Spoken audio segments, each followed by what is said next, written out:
এটা আমি আছি টয়লেটে। টয়লেটে এই যে ইলেকট্রিক পাইপ তাও হইছে ১টা ২টা ৩টা এখন কিন্তু ওয়ারিং করা অলরেডি। হ্যাঁ? এটা যে কত ভয়ংকর বিপদ, কেন বিপদ? টাইলস যখন করবেন টাইলসের এই যে জয়েন্ট গুলো আছে না?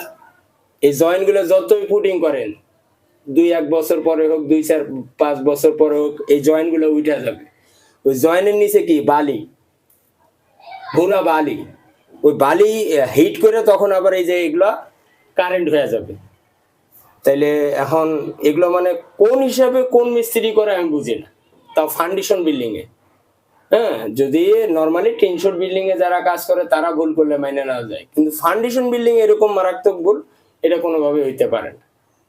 ঠিক আছে, এগুলোর থেকে আপনারা শিক্ষা নেন, বিশেষ করে বাড়িওয়ালারা কম রেটে দেন, এই যে কম রেটের কাজ, আর বেশি রেটে দিছেন বুঝে নেন নাই।